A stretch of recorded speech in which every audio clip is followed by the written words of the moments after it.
Hey, how you doing? Hey, what you doing? I be in the break room. I be in the break room. Hit 'em in the break room. What you doing? What you doing? Hey, what we doing? I be in the break room. I be in the break room.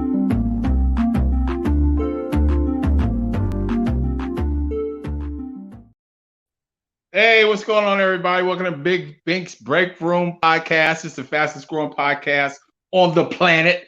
It's your man Action holding it down, and always thank you so much. I got my friends Big Bink, also Shawnee in the wings right now, but we got to bring on a special guest because I saw him today on his live on his podcast doing his thing on his radio show, and he was talking about his birthday party and some other stuff. I was like, man, I got to reach out to my man Michael Sean and tell him, come on the break room, man, and we got to talk to you and get you inside here. So go ahead, bring in our special guest starting it off tonight, the man himself, Mr. Michael Sean. What's come on good? In, Johnny. Hey. Everybody come on in here. We're coming. Yeah, everybody get on there in. There we go. Yeah, what up, bro? What's up? When I reached out to Johnny and I said, hey, I reached out to Michael Sean and I want to try to get him on the break room. And she was like, I love Michael Sean. I love Michael Sean. Thank you. I miss Michael Sean in the morning. I really do. I miss that check. I miss that check.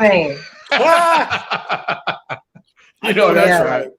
We need those laughs in the morning. I appreciate you. Thank you. God bless you, girl. God bless you. Damn it. Because you know what I'm missing. I ain't heard on Thursdays you did the record thing. Oh, we are the worst records. But we are the worst records. Oh, me and my kids love that. Oh my God. You don't know how much heat I caught for some of them songs, but yeah. I got a catalog of like 300. It's all coming back. You'll all be able to hear it. I've got all my material ready to set. I got some original stuff coming, but thank you. And thank you to everybody who's always coming up and talking about We the Worst and yelling it at me, which is hilarious because they can't just say We the Worst records, my show. And I'm like, but I'm just getting butter at the store. Like, don't yell right now, but it's all good. The love at DFW is amazing. Thank you, y'all. For real. I appreciate that. So we never really got a chance to meet. When you came on the station, I think I had already moved to the Midwest. Okay. And I just got back in Texas about 2 years ago. And we just never crossed paths. And for you to be a top tier talent like you are, you know, I'm glad that Action reached out because, you know, we just got to support each other, you know, whether we on terrestrial radio or not. I mean, we've all been on terrestrial radio and quite honestly did a damn good job of it. Yeah, yes. And transform lives and all that. And it's just good that we do stuff like this so people can see the unity. Like, oh damn, Big Bink was on with Michael Sean. Oh yeah, I remember Action Jackson Shot. You know, I just think it's good. And thank you for your time to come out. And now we got another mouthpiece to spread the word on what we doing. So take us back, man. I know you're a comedian. Take us back to that whole comedian journey. Like, how did that start for you? All right. Let me see, because I'm long-winded. So I'm long-winded for real. Okay. So basically, I was doing nothing. I was a rapper my entire life. I almost got signed by KRS-One back in the day. So I don't know if you young cats know who KRS-One. I almost got signed, and I was following my girlfriend at the time. I had a job in the shipping department. She was going to college, so I was just hanging out with her in her college like I was going there. Like I had the hoodie on. I had like people really thought I went to the college. Like I had nothing in my life going on, dog. I was that loser, just like chilling with her. Then I was from New York. She went to graduate school in NYU. So here go my loser self. I went right there and I was in New York every weekend hanging out with her. Well, it just ironically, we went to a comedy club. And I always loved comedy, but back then I was like, I didn't even fathom it being a job. Like I didn't think there was any way I could do that for a living. Like there was only like, I knew Richard Pryor and I knew Eddie Murphy. and it was Bill Cosby, but those guys were so far away, there was no way that could happen. So I just happened to be at a comedy club, and I'm watching somebody perform, and I stopped listening, and I started thinking what I would say at that moment. And I said, I want to do this, right? So ignorance is bliss. Comedians hate when you do this. I went to the bar, and I stepped into the middle of the comedians in New York City. I said, I want to be a comedian. How do I start? Every comedian hates hearing this. Like normally when you go in the middle, you're going to get played. You're going to get played. Everybody thinks they're funny. Well, they gave me the advice, and they said, look, go to an open mic. It happens during the week at like 3:00. You got to pay $10 and you get 5 minutes. I said, cool. I'm all in. I think I'm like 22, 23 years old. I don't care. I'm down. So I call out from work, and I take a cab. I go to the club. I pay my $10. Little do I know that these open mics are like the Terror Dome. It's nothing but bitter comedians at these open mics. Oh, wow. But once again, ignorance is bliss. I don't know. So the guy says, you got 5 minutes to pay my $10. I have one joke. That's all I got. That's all I got is one joke. I don't care. I get on there, I tell my joke, and they laugh. And my life changed. They laughed once. And I left. And it's so funny. And I'm not exaggerating this. It was the one time in my life that I had that moment that I said, I know what I'm going to do with the rest of my life. And I picked my girlfriend up from class, and she said, how'd it go? I said, it went great. Technically, that's once in 5, just once. And I was like, I'm gonna do this for the rest of my life. And she gave me that look like, okay, all right, well. And from that day on, I went back to that comedy club that weekend, and I got into a contest, and I won the contest for like 4 or 5 straight weeks. And then they took me off the contest. They said, you can't be in and now they put me in a regular rotation. Now, the messed up thing about that is that every time I did the contest, I'd win like $250, $300. But when you became part of the regular set, you were only making $20. Oh, wow. So it was really a reduction. Joke. Yeah, that's the joke. Whoever was running that comedy club was the comedian. And the funny thing is, he is the comedian. He was actually a comedian. That's funny. His name is Steve. But I would be in that comedy club every weekend in New York, Friday and Saturday. I'd be there every single weekend. That's where I met Damon Wayans and the Wayans brothers. That's where I met Dave Chappelle. And then I started venturing out to other comedy clubs. And then I was living in Jersey, so I went back to Philly to start doing comedy. And there was a comedy club called the Laugh House. What's going on? Something going on. Somebody, what? Everybody good? It sound like they was raiding the Capitol. Listen. I was like, is there a Confederate flag up in here? Like, do I need to work? Sorry. It's all good. Trust me. My kids hungry. They ready to eat. So I went back to Philly and I started doing a comedy club called the Laugh House. That's where I met Kevin Hart and Michael Blackson, and we all started coming up together. And then from that minute on, God had it that it took me probably like 1.5 to 2 years. And that's when I got the gig to do Showtime at the Apollo as a guest. And I performed the Showtime at the Apollo. That took me to BET Comic View, and that made me hit the road and travel the country just performing, and I never stopped. And so I hope that wasn't too long, but that's how it happened. And I just tell people, if you got a passion, man, don't look for the perfect time to chase your passion. Don't look for the perfect moment. Make that moment now. Like run and get it. Because I'm telling you, I'm nothing special. I'm just human, and God gave me a skill set. So when you get your passion, run with it and go hard with it and ignore all those comments and opinions on the side. They mean nothing until you believe them. Opinions mean nothing until you believe them. The operative phrase you said was, I didn't care. And usually when you get to that point where you don't care and you just like, I'm just going for this. I don't care what nobody got to think. Nobody got to say, I'm going to succeed. Then it happens. So all that happened. And then how did you end up here in Dallas as a UPS man giving away $10,000? Oh, I don't know. I remember. I'm telling you, I am a fan. I am a fan of Michael Sean, for real. Okay, so I got on radio just by mistake. I was on a tour, and everybody was drunk the next morning, and we had to promote the tour. and I wasn't even a headliner. Now, mind you, I was drunk too, but I was the only one who could make it to the interview. So I went to the interview. Once again, it was in Philly, and the guy who was interviewing me, I didn't know he was a program director. His name is Mike Fox. I owe everything on radio to Mike Fox. Like Mike Fox. Oh, you know Mike Fox? Mike Fox is my dude. Dude, I know Mike Fox. We worked in DC together. Action Jackson, I didn't know that I knew who you were until you just started talking when I got on this podcast. When you started, I said, that's the Action Jackson. Because Mike Fox said, I'm going to put you on the weekends. I'm going to give you a show on the weekends. And I said, cool. So I did a Sunday night show. Fast forward, I get that job. I do the night show for like 7 years for Radio 1. I lose that job. And then I get picked up by Miss Jones at Hot 97 because me and Miss Jones are super good friends. And we actually do a podcast called Miss Jones Morning Show Reunion with DJ Envy every Sunday. And it's on a YouTube channel. She puts me on Hot 97 as a writer. Next thing you know, I'm there. The co-host leaves. So now it's me, Jonesy, and DJ Envy. I do that for 4 or 5 years. I make a bunch of money and I spend it all. I make a bunch of money and I spend it all. I spend every penny, right? Get fired from, get released. Contracts weren't renewed. Technically, we weren't fired from that job. Yeah. And I'm working doing comedy. And Kendra G, I don't know if you know who Kendra G is in Chicago. She's on, Kendra, and she did her and my man. Yeah, GCI. She calls me at midnight and she says, Mike, there's a job in Dallas. Are you willing to go?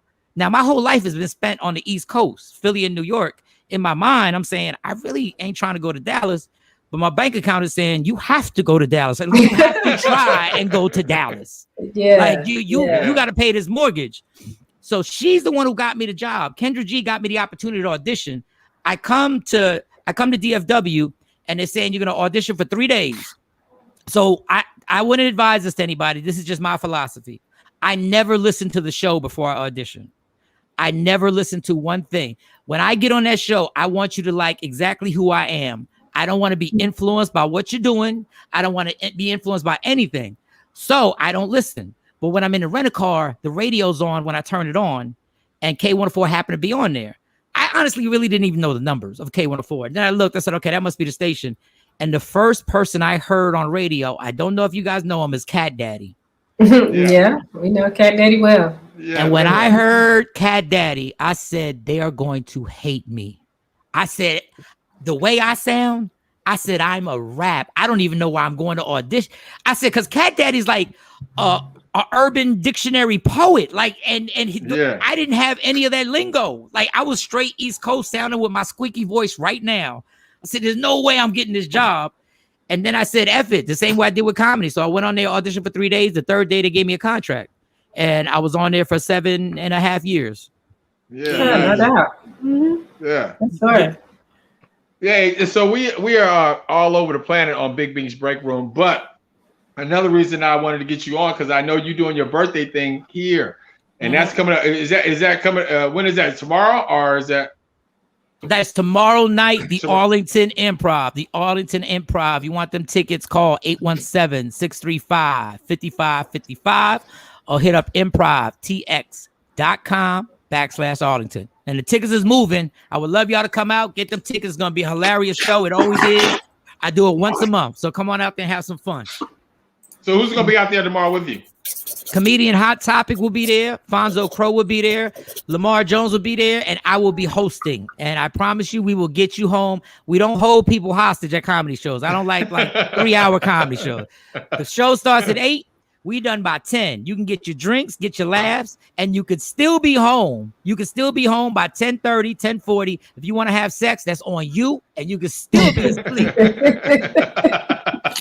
And if you having sex like me, if you get home at 10:30, you can be asleep by 10:45 on the real, like 10:45.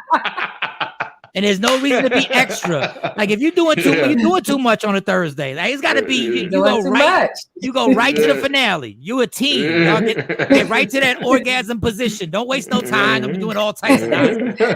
If you doing foreplay, you doing too much. You are doing too much. You don't do foreplay when you got kids and it's a Thursday. You don't do no foreplay.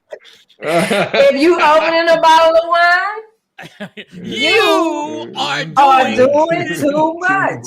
if you trying to wear something fancy to turn your man on a Thursday, you are doing too much. If you don't just put on that worn out t-shirt that you wear in that damn bonnet and let's get it popping. Not the bonnet. Damn.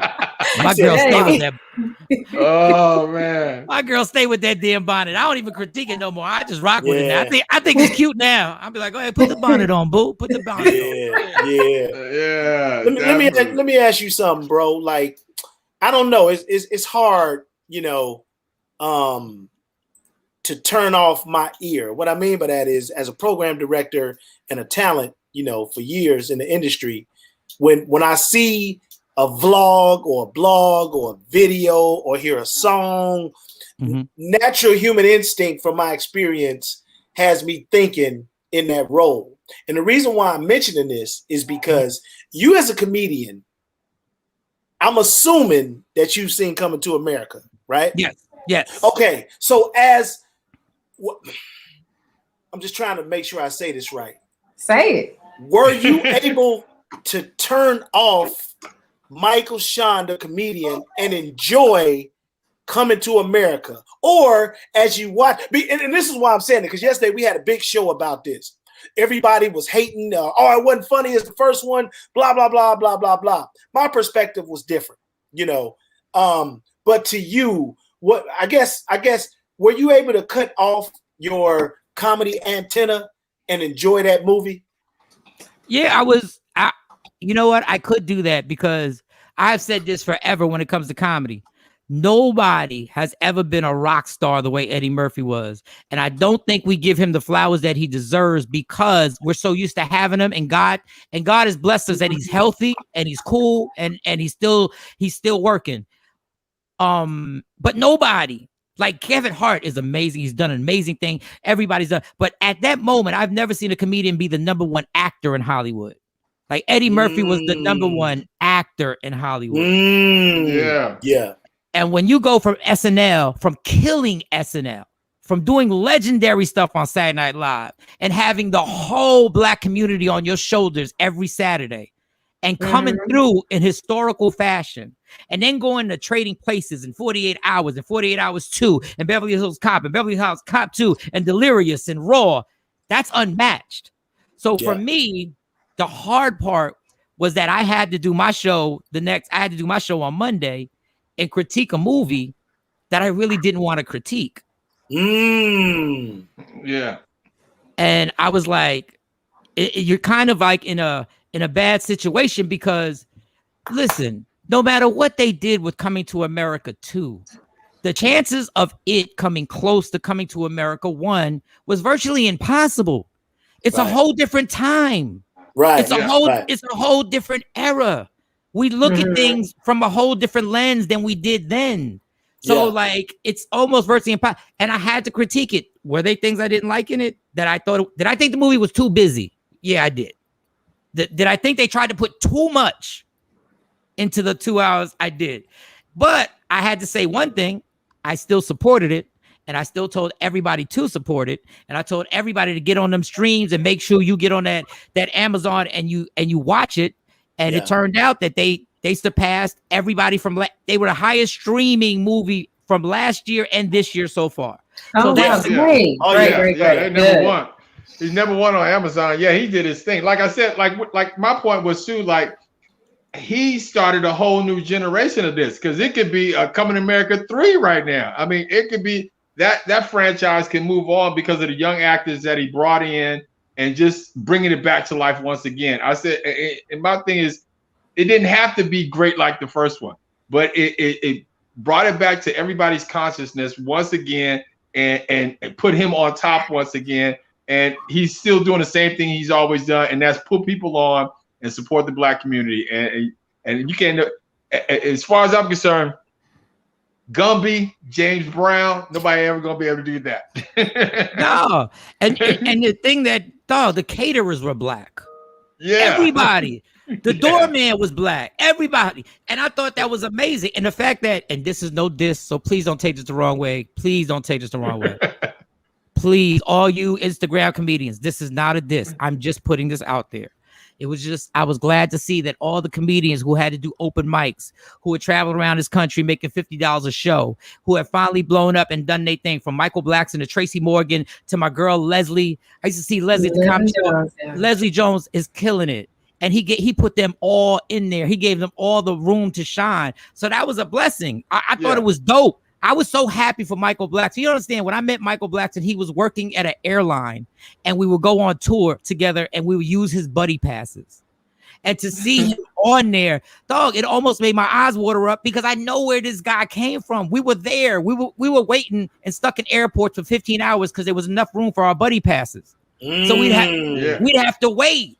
And we'd be somewhere in like Hattiesburg, Mississippi, somewhere. Like, it'd be somewhere crazy. And that was the grind. But it was amazing to watch him. But unfortunately, we live in an era where critiques must take place. Oh, yeah. Everything is critiqued. Everything. Yeah. And if you have a show, you got to critique it. So I'll give you one critique I had. One scene that I just said this. I said this would never happen the other way around. The whole way the bastard child came up to me, I was like, okay, I get it. All right, I'm going to let it go. He smoked weed, and the girl date raped him. They could have never done that if that was a female. If it was the opposite way around, that would have never happened. Yeah. So that would have been a hot mess, because they just jumped on Pepe Le Pew. You know, Pepe Le Pew about to get banned because they saying he's a rapist. We're out of control. We're living in the Matrix now. We're out of control. Yeah, man. We're out of control. But God political correctness is gone. It's ruined America. Everybody gets a trophy. What's next for you? Like, when are we gonna see you on the big screen? You know, what plans do you have next? Okay. I got a one-man show that let me get the information. I just taped it. It's all about my addiction. It's called Relapse Again. And that will air March 26th of this month. And that's my first venture of really showing all the aspects of my addiction, how it went down, my relapses, and my childhood and stuff like that. So it's like an hour and a half that I've put that together. We've done that. That's going to air. If you go to my website, if not, don't go to my website, my Instagram at Mike Sean Comedy, you'll get all the information. Also, we have Free Agent Radio. If you download the app, it's absolutely free. We do the morning show Monday through Friday, 7 a.m. to 9 a.m. So you can get that. I'm actually working with Fred Hammond, the gospel icon, and he has a play that's now turning into a TV show called Surviving Williamses. So I have a part in that.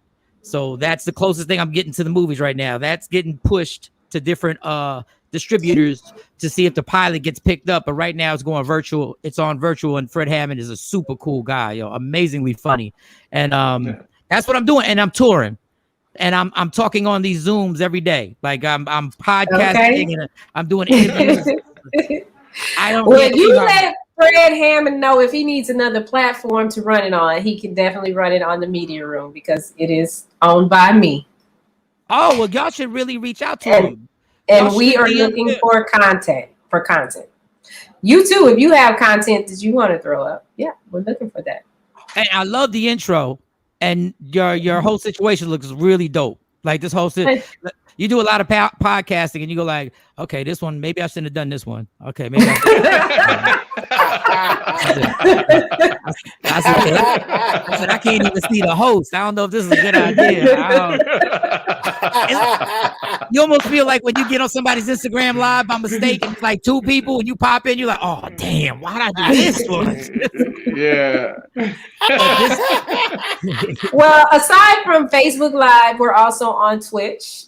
You can also catch us on Roku, Amazon Fire Stick, and Apple TV. Anybody can get us on the app on their phone. Just download Media Room 360 TV.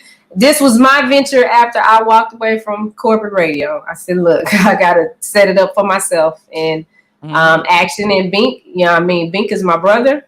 He's my kid's godfather. We've been knowing each other. I think we all been knowing each other about, 30 years now?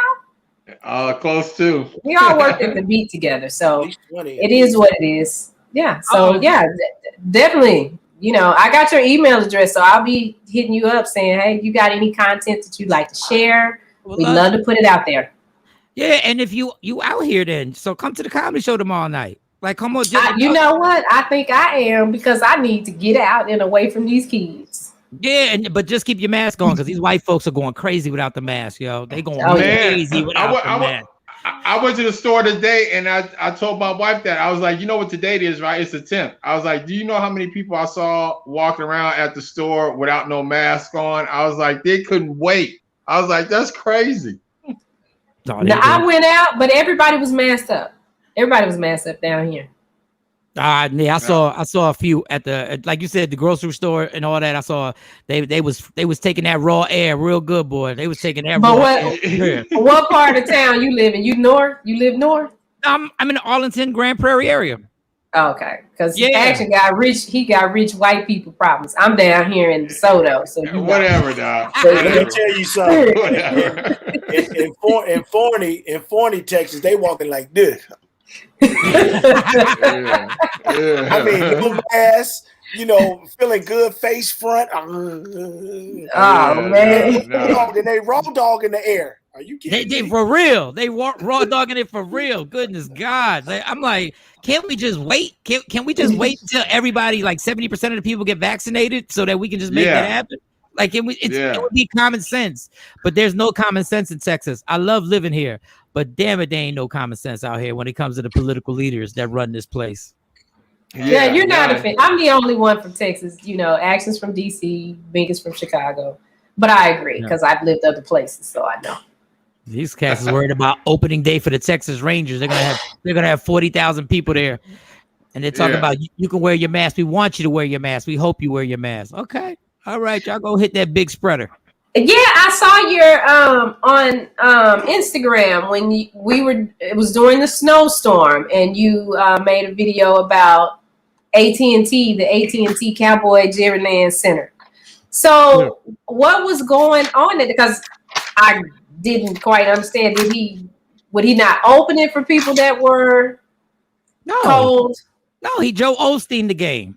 He did the Joe Osteen. What Joe Osteen did to shut them damn doors. And let me tell you the ignorant part, because if you get me mad enough, then I start doing research. So I had to research it because this is the ignorant thing. Everything was blacked out around the stadiums.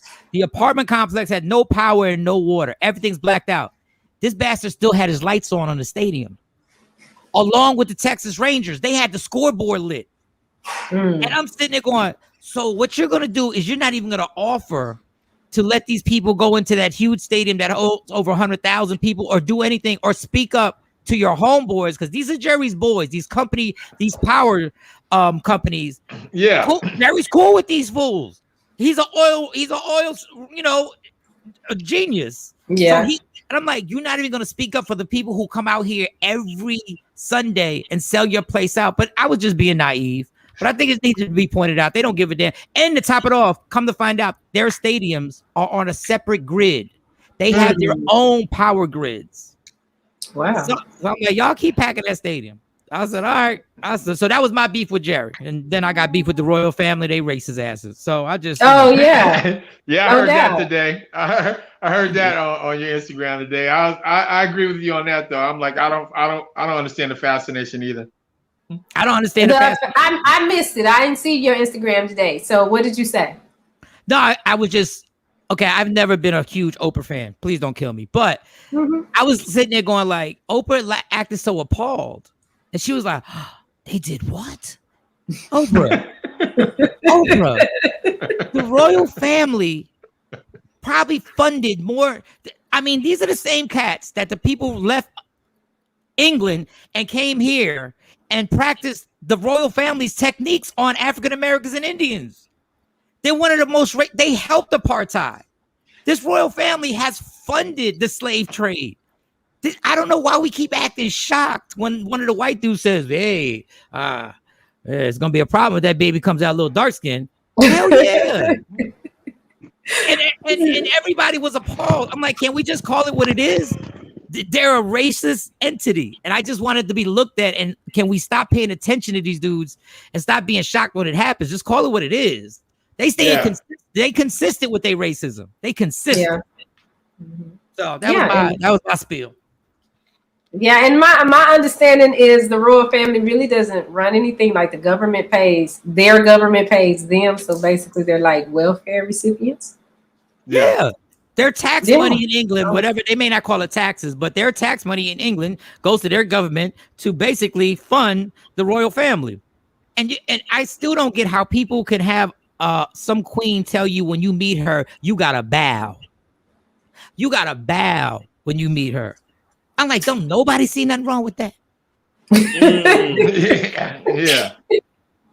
Yeah. No, it's not funny. It's just the way he said. When he said, "Don't nobody see nothing wrong with that." Nobody sees this white woman telling you if you stand in front of me, you have to bow. Here's the scenario: we go to over to London and we meet the Queen. What are you doing? Tell me what my situation is. We just going to meet her. We're going to say hi. We're in the line. You know how they go down and they shake their hand about.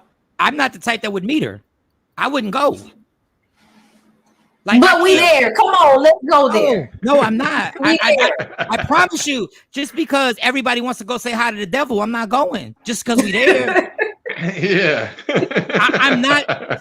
Look, I was raised Catholic. I am 1,000% against the Catholic Church. And I was raised Catholic. And they're like, yeah, but, you know, that no, ain't no buts. When I'm wrong, I say I'm wrong. And when I see wrong, I say it's wrong. And I'm not going to go along with it because everybody's like, it's the Queen. F the Queen. She's just another woman that's caught up in a racist, divisive entity that's just nothing but a mafia. But it just happens to be that the rest of the world is infatuated with them and they'll ignore everything they've done to Africa. I ain't saying what's up to her. I ain't saying, you know, like I'm never gonna have the opportunity. I know that, but I ain't saying what's up to her. I ain't going over there. Yeah. Yeah, it's unforgivable actually what they did to Africa. It really is. So again, your 1 hour, you said your personal story is gonna come out. It's 1 hour. What platforms can it's gonna be on YouTube? I'm reading it now. And you can go to DeSoto. Oh, you DeSoto. DeSoto. I'm in DeSoto. Yeah, down there with the you can go on their website. You can go on their website, March 26th, DeSotoEvents.eventbrite.com. And you'll also be able to see it on YouTube. And I will give you like just a rundown. And it's just an hour and a half of me really trying to explain my situation and the struggles I've had for over 20 years with alcohol. And it even brings up the being released from the radio station K104. And I even touch on that situation and how that came about. So it's just me getting a lot. It's really therapy for me, but it's also knowing that I have to use my platforms now and I can't be dictated by any program director or any general manager. I have to use these platforms now for what I think I need to say. And I know how hard it is with addiction. And I know everybody knows somebody going through some type of addiction if it's not them themselves. So I said, I'm putting myself all the way out there and I'm going to continue to do it. And when we go from here, my goal is to try and get this one-man show to Netflix, to Hulu, or maybe even, Amazon Prime. And that's what we're working on now. Yeah, well, I can tell you how to get to Amazon Prime. I emailed you. Just email me back. I'm going to email you. Yes, I'm emailing you back. Just email me back. I can tell you how to get to Amazon Prime. I can connect you with somebody else too. But just email me. All right. So, if we do this, we're still not going to see the Queen, right? Oh no, we don't want to go see. Yeah, listen, she ain't gonna let me in. I'm too dark. Yeah. She's definitely not gonna let me in. She be like, nah, the chocolate drop can't come. No. You had to wait in the car. Yeah. I'd die if I could get in the car. Yeah. Like, nah, leave her at the airport. I didn't know we were so close on these 6 degrees, Mike. Though, but that's a small world. Because again, that's why I started my career with Radio 1 in DC at WKYS. So all the people probably in that area, like I said, Mike Fox, man, I was actually hollering with him like a couple of weeks ago, and so it's a small world, man. It's a small little college collegial thing we have with radio people and comedy people. Yeah, and Kobe Cole. You must know Kobe Cole then. Yeah. We know Kobe Cole. Yeah. He fired me. Yeah. We all know him. Yeah, we do. He gave me the talk. He going in another direction. You know what I'm saying? Like, I never understand this. Like, why can't I go in that direction? You act like there's only room. Like, y'all going in that. I'll make the left. I'll go. Oh man. Yeah. One day I'm gonna do it. I'm gonna just do a whole podcast on the funniest ways I got fired from radio. Because I got some funny ways on getting fired. No, I got fired from radio. Technically, they tried to fire me at a funeral. Oh dang. But they didn't know I knew. So they kept trying to get me to come back to the office. But I still wanted to get all my prescriptions from my daughters because my oldest daughter has asthma. So they kept calling me like, when you gonna come back? I said, dog, I'm at a funeral. And it's a Puerto Rican funeral, which means it lasts like 2 weeks. Like I got a lot of time. I'm not coming back for a minute. So I already knew they was gonna find me. Somebody had given me a call, had called me and said, Mike, they're gonna get rid of you in 2 months. And the person wouldn't tell me it was a guy, but the person wouldn't tell me who was telling him this. So I had too much in advance. So it was like a crazy situation. I was walking in every day knowing the 2-month countdown. And I saw all the signs. Like, you know, they're really not good actors when they're about to fire you. They're really not. Nope. Not in this business. They're really not. Like, you get it. Like, you know, when you like almost you bonus, but ain't nobody happy in the building that there's a problem.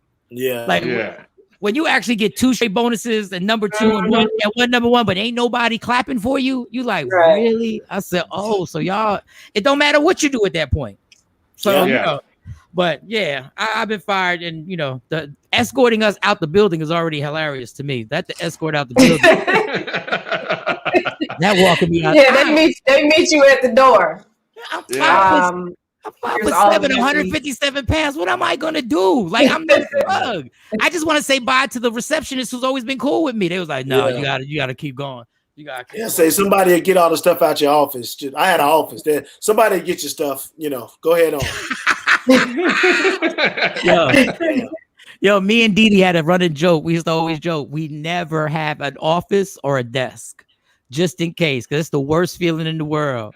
When you got that little raggedy ass box and you just throwing stuff in of your kids. Yeah. And as you throw the pictures of your kids, you're like, yo, how am I going to pay the mortgage? I said, we never had a desk or an office. We just had a place that we met. But we never had any personal stuff there. That's what's up. Try getting fired on Zoom. That's another story for later.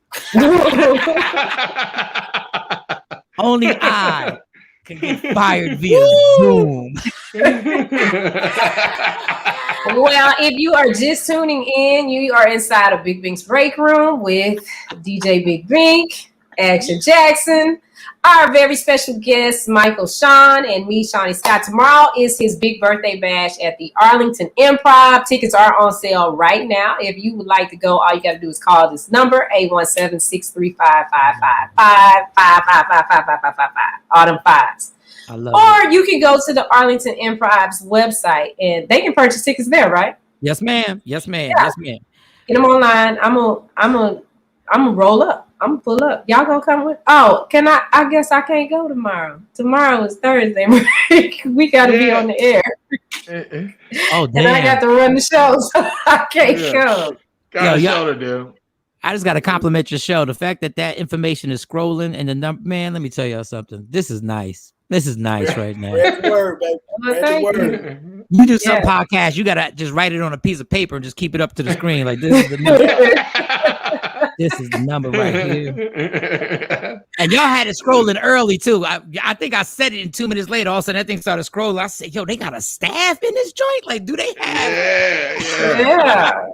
It's hey, black on, black female on. I love it. It looks great, guys. Real talk. I wish you all the blessings with this. Like, please keep pushing it. This is dope. Like, you guys got it set up. I wish I would have had a haircut. And I wouldn't have this hoodie on. Damn it. Wish I had next time. This is not gonna be your last time popping in with us. I can promise you that. That's what that is. That's what that is. Man, I appreciate that. I'm here. I'm here whenever y'all need me to get on. And this has been, man, it's a pleasure. And you know, I'm willing to answer anything. I'm an open book. It's whatever. So at this point, I know you've heard it said you got to live your truth. And telling sometimes living your truth is tough because people look at you funny when you talking too much of your truth. And it always gets me how people get an attitude when you're speaking your truth. Yeah. I'm not talking about your stuff. I'm seeing what I'm going through. Like what it's like people feel some type of way.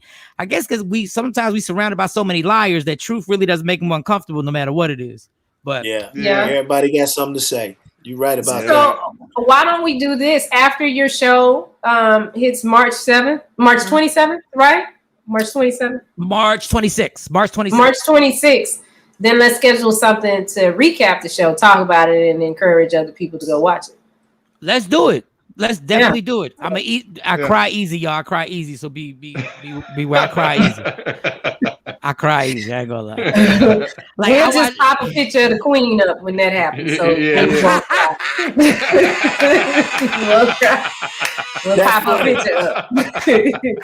We'll pop a picture up, and in the background it'll say "bow down." Yeah. They just put that picture of this chick on it.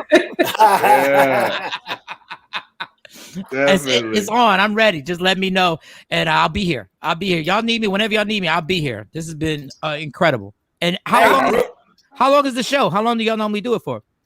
An hour. An hour? Yeah, we're on an hour Monday through Friday, every day, all day, and 8 p.m. Central. 8 p.m. Central.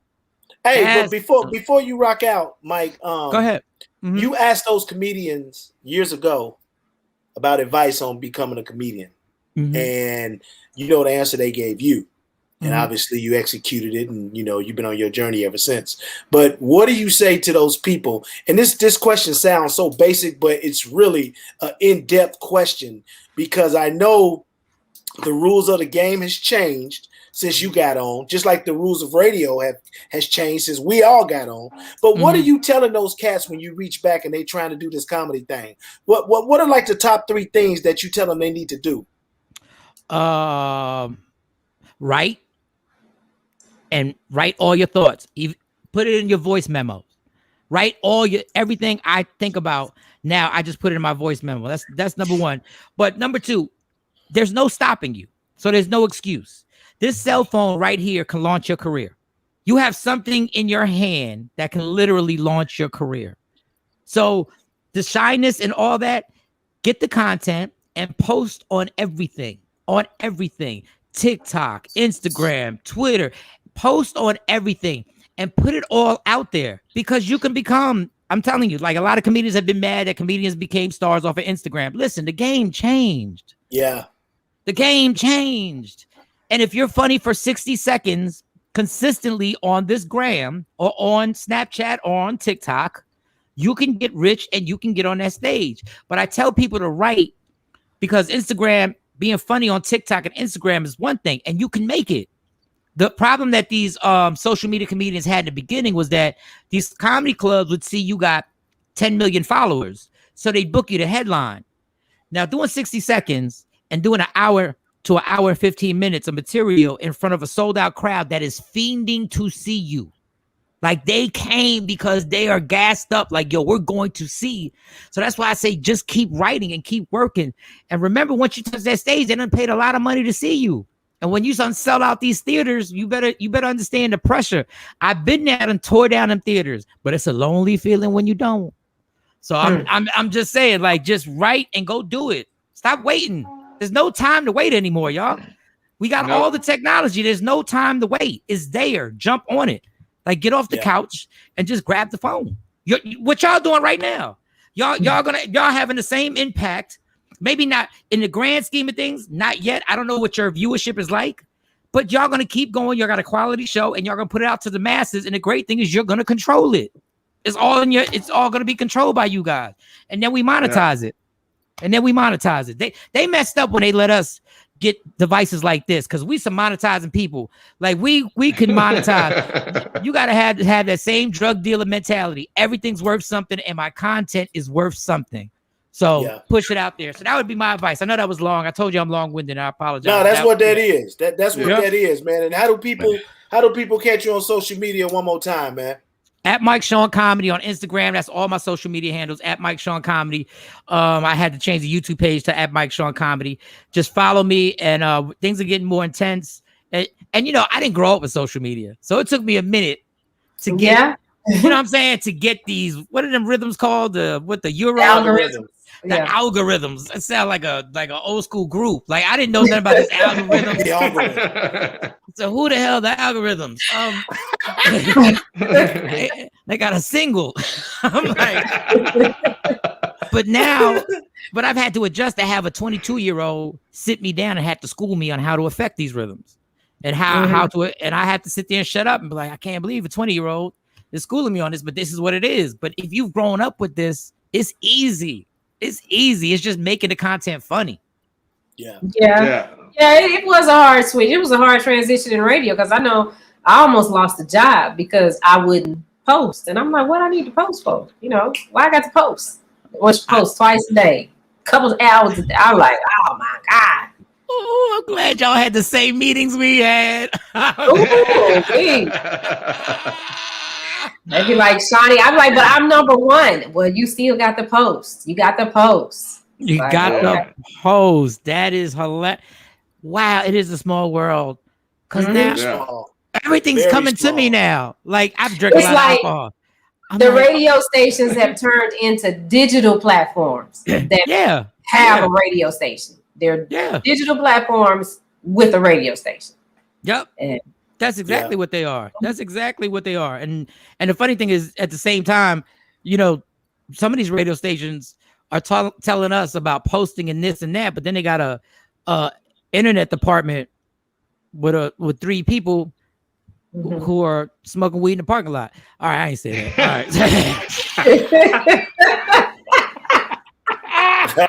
right. but you stressing me. You stressing me to post 3 times a day. I should just be able to send it to them and they just lace it up and post it up. But the digital department. They're the digital content. That's the digital content creator, right? Man, you go to the digital content. Yeah, I'm the talent. I go to the digital room. Ain't nobody in there. I said, what? That's funny. Where's the digital people? Like, if y'all gonna take it serious, take it serious. Like some stations are, you know, the Breakfast Club. That's a mass production. Yeah. Like them cats is from Revolt to their YouTube page is making money. Everything is being mass produced. They're not telling DJ Envy to go edit a video. Like, you know, but then that's when they'll say, well, that's why we don't pay you a certain amount of money. Well, okay. All right. Never mind. All right. Never mind. Yeah. Get me started. I'm gonna sound so bitter. Because that was a good check. That was a good check. Service broadcast, they know how to pay. The syndication check wasn't ish, but the regular check, I was like, all right, y'all ain't bad. They had me. I cried like 1 tear. I was like, damn, now I gotta get back on the hustle. I was like, y'all sure y'all want to really get rid of me just because I drink too much? Do you really think we can't work this out? Wow. Wow. Like that's a conversation I want to have after the after I'll give it to you. Yeah, after it drops on the 26th. So would you prefer people to check it out on YouTube? Like for support wise, is it better if we support you on YouTube or if we go through the DeSoto events, Eventbrite? I would like you guys to go through DeSoto events because these people were wonderful. Like they were super wonderful with me. And when I went to them and gave them the idea, like they jumped on it and they cut the check and were like, we will take care of this. What do you need? And Snoop Robinson is my director. They paid for all the cameras and the production. So I really want them to be successful on their website because they're doing a lot of events. And because of the COVID, they weren't able to do the live events in the studios that are really nice. And I want to do a live event there for them. So DeSotoEvents.eventbrite.com, DeSotoEvents.eventbrite.com, March 26th. That's a Friday at 8:00. So please, we'll put a promo together for it and run it on all of the shows for you. Thank you. That's much appreciated. Thank you so. And now I'm telling you, when I first got on here, Axon Jackson was the first one, and now I know your name. I used to hear about you all the time. Being number, I used to hear about you. But you were there before. What station were you at? You were at radio when you were at the Beat, right?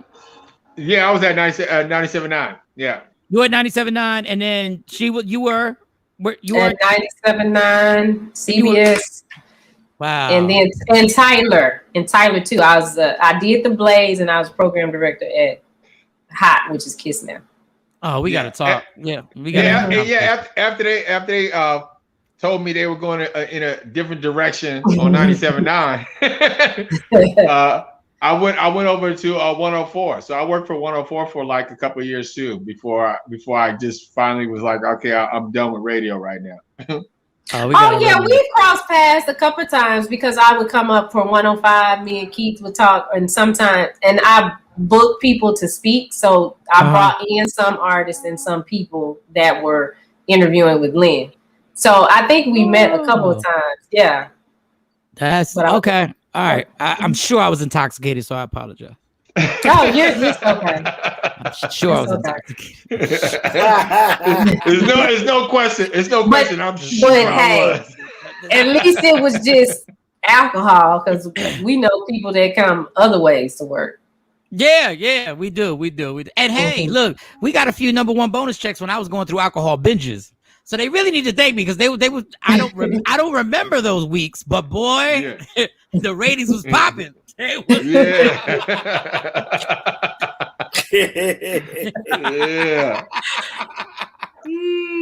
We appreciate you so much for taking the time to hang out with us. When Action called me, he was like, well, what do you think? I was like, yeah, this is a no-brainer. And he was like, when can he come? What's good for him? The only day that they gonna work is Tuesday because we got to service Columbia Records. But thank you so much for taking the time and spending more than 15 minutes with us. We really appreciate it. Yeah. Thank y'all. Yeah, they texted me too. They gotta wait. They texted me. Thank y'all so much. I'll see y'all March 27th. Okay, there it is. Appreciate you, boy. Appreciate you. I'll email you. All right. Good night. Have a good one, y'all. Yeah, too. Appreciate it, Mike. Yeah, if y'all want your tickets, don't forget, call the Arlington Improv. Don't go to Addison. 817-635-5555. Mike Sean's big birthday bash. You're gonna have some fun there too. I can promise you that it's gonna definitely be a good time there at the comedy show. It always is. It always is. So, breaking news: the stimulus checks have been signed. What? So, yeah. For real? Stimulus checks, Biden's signature. Action. Are you aware on how soon these amounts will possibly be in our accounts? They're saying the first checks could go out before like the end of this month. So, and it all depends upon whether the government has your Social Security number or they if you were part of the first round of the stimulus, and they have your information and all this other stuff already. It's gonna be bam, instantaneous. I mean, you should be seeing those checks in a week or two for sure, and that's gonna hit your bank account. And again, it is perfect timing, and it's crazy though. You know, it's crazy to me when I was listening to some of the political rhetoric today, just how the Republicans are so against it, and I'm like, I can't believe that, man. It's just, to me, it's just wild. But you know, once people start getting these checks and start appreciating that money and start spending back in the economy and start doing their thing, I think the Republicans are going to have to change their tone about stuff. Because, again, you got to remember, over 70% of the people approve of this whole program. And a lot of those are Republicans. And a lot of those are even Donald Trump Republicans that want the stimulus. So, again, cash is king. Put it this way. If you remember, just before the election, Donald Trump wanted to give us $2,000 checks. Yeah, he did. I think he just said that to say it. No, but what I'm saying though, still, like, he was trying to push Mitch McConnell to do $2,000 checks. They were fighting over the $1,400 checks, and I'm like, that don't even make no sense. But again. But do you think he really wanted to issue $2,000 checks? Was he just saying it? To me, it just seemed like, oh, he's just saying that to be saying that. He knows that this is not going to happen. Well, he probably was just saying it to say it because he knew it wasn't going to happen, because he knew Mitch McConnell wasn't going to push a $2,000 check. But at the same time, he probably wouldn't have got mad if it would have happened because it ain't coming out of his bank account. And understand this: when those checks came out, we also got a letter saying, "Look, I'm doing this for you, so enjoy it." Blah blah blah blah blah blah. Signed Donald Trump. So you got a letter? Yeah, we got a letter that came with that check. That the letter was saying, didn't get a letter. This money is for so and so. I'm doing this. Basically, it was like, vote for me if you want some more bread like this. At least that's how I took it. With his signature on the letter. Yeah. He wanted to actually sign the checks himself when the first round of stimulus. He wanted to sign the checks personally. But the thing about it is, people got to realize it's your money.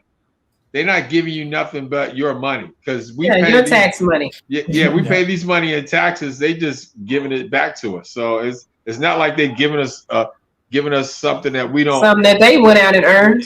Yeah. That they printing up new money. That's not happening. So it's like this is your tax money that they give it back to you. They just saying we don't need it right now. Yeah. So hopefully people that's in debt and having issues and, been going through it this last year, hopefully this will be able to, to help some things. It's not to go all tell all, like life ain't going to be, fish sticks and caviar after this little check or this little span of money. However, hopefully it'll get you, to get on track with some things that you're trying to fix that we've all been affected financially during COVID-19. So speaking of being affected, Tiger Woods, I just saw this just come across the screen. He should be on his way home soon. Good. Yeah, so shot him out, and he got is a long road to recovery. Is he going to play again? Is he going to hit a ball again? I don't know, but for the most part, he's recovering now, and who knows what will happen with the big homie Tiger Woods. So we need to get Tiger on. Yeah. As a golfer, I was out golfing today. Actually, even in this wind that we have here in Texas, I personally think he will be back. Just because of the competitive mentality, I don't think he's probably going to be coming back with the same kind of aggressiveness, trying to win majors and stuff like that, or having that in mind. But I think he will come back to the sport and end up playing again. He's just. Hopefully, he should take his time about doing that and make sure he's. After watching his documentary, I think he would try to come back as aggressive to prove a point. No, I mean, I think he realizes though in his own immortalness that he's mortal. He's a human being, and he's had, like I said, like back surgeries. He's had knee surgeries, so it's. I think at this certain point in his life, he has enough money. He has enough whatever he needs to just. Damn sure got enough money. Yeah, it seems like it's like a drug for him. Like watching the thing, it seems like it really ain't about the money. It's like it's this adrenaline rush because to watch him play and fall to his knees because his knee is messing. You hear it crack. I was like, oh my God, Tiger, why don't you go sit down? And he just kept pushing and pushing and pushing.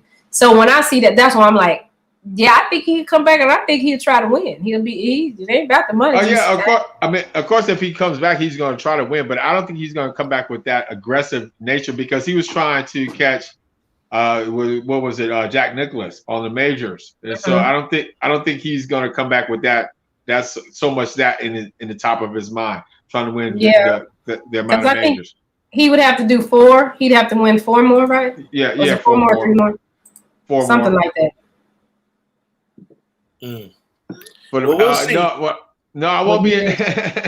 No, I would. Hey, First Lady, I wish I could. I wish they would set me up in Augusta. Be playing up in Augusta for sure. Hey, Jackie. Hey, I love that. Love that. Yeah, but it's been a hell of a show, man. Great show, and we appreciate the audience out there. We really do, and thank you so much for tuning in to Big Bink's Break Room, Shawnee. Yeah, great show. Yeah, Kathy, Kathy, I don't think he's gonna take one swing and retire and announce retirement. I think he try to do all 18 holes. Then maybe after that announce retirement. But Well, either way, we praying for him to get better. Yes. And if anybody knows him, tell him to come to our show. Exactly. I would love to talk to Tiger Woods. Tim Collins. Yeah. All right. Tomorrow, we will talk about a scenario, a scenario dear to me because it came from a personal friend, and it's about relationships. Wait, what's today? No, tomorrow, TikTok Thursday, but we still gonna do this relationship dilemma that came across an email to the Big Bink's Break Room. We'll talk about that tomorrow at 8:00. Y'all be safe, and we will see you tomorrow. Thank you so much.